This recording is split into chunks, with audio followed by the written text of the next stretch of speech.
Hi everyone, my name's Gray. Hi everyone, my name's Gray, and I just wanted to sort of talk to you about my only tattoo, which is a signature of Brandi Carlile. I hope you can see it there. Really, yeah. And here's the t-shirt, which she signed along with the twins. And when I met her at the Telluride Bluegrass Festival, which I mean, she's been my favorite female vocalist and favorite female artist for years. Like ever since I first heard her song, "The Story" on the radio, it's just her voice and the way it projects and just the power behind it. I felt that, and I first saw her, I think, at the Paramount in Denver, and I remember her singing a couple of songs in acoustic, and it was just, you could feel her passion, and I can't even come up with words now. I'm just getting lost in how it felt, but yeah, it's pretty special to see Brandy live, and um, so yeah, I convinced my mom for us to take the, what is it, 8.5 hour drive or whatever it is from Denver, and we stayed at a friend's place in Grand Junction the night before, and it was just so amazing again to see her live. And then I was for some of the later songs, especially because I was a big Brandy fan, and we didn't get there as early as I wanted to. I wanted to get up like at 6:30 in the morning, or 5:30 or whatever, and like because I knew that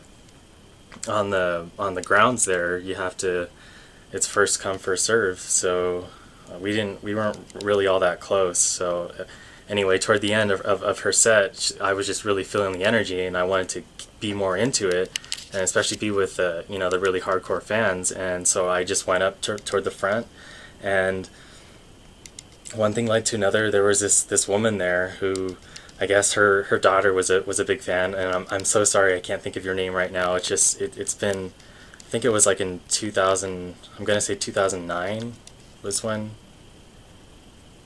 like June or something like that. And but yeah, so anyway, I started talking to this lady, and she mentioned about how Brandy was going to be doing a signing after the concert, and I didn't even know that she was going to be doing that. And I'm a really shy, sort of timid person. I'm really easily excitable by just large groups of people in general. So I never would have imagined actually meeting her, but I think I was like third in line, because this lady, she's, in order to save her daughter a spot, she left before Brandy even finished her set, and I was just, so into it. Of course, I wasn't gonna leave until Brandy, did however many encores, and because Brandy's just amazing, and I'm kind of self-conscious right now, but I did want to, just relay at least some of how it felt to just be there. And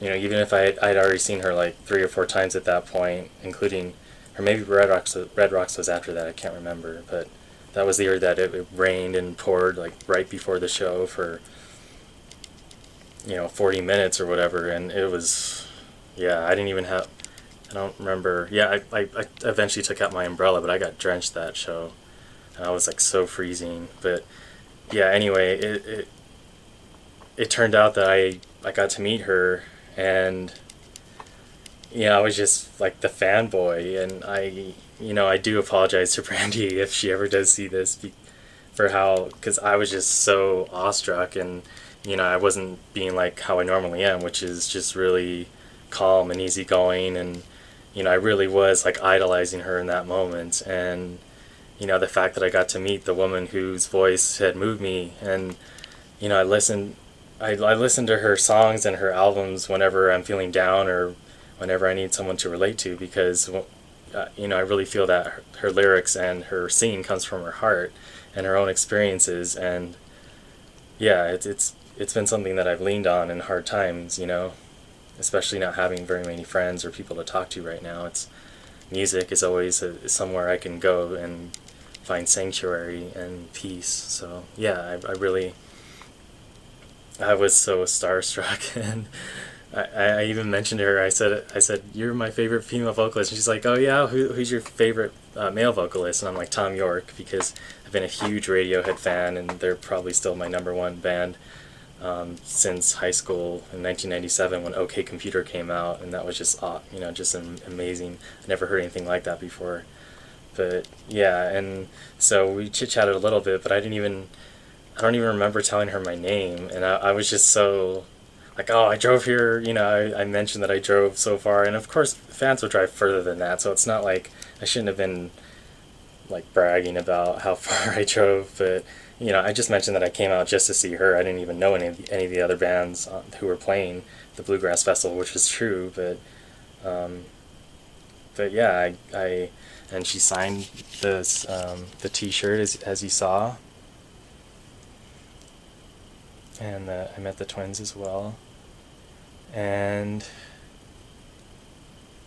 I yeah, I mean, yeah, I'm a bit of, I dabble in guitar and piano and drums and different, you know, sort of electronic arrangements from time to time, and singing as well. So it's my one and only, or at least thus far, tattoo, which I got, you know, shortly after, in I think it was September or October, and yeah, it was it was pretty. I was definitely like excited about it, but also nervous about, oh, is it gonna hurt like heck? And even though it's just a really small tattoo, but it's red because it's sort of, for me, it represents the passion of, you know, where Brandi's heart and her music comes from, as well as what I aspire to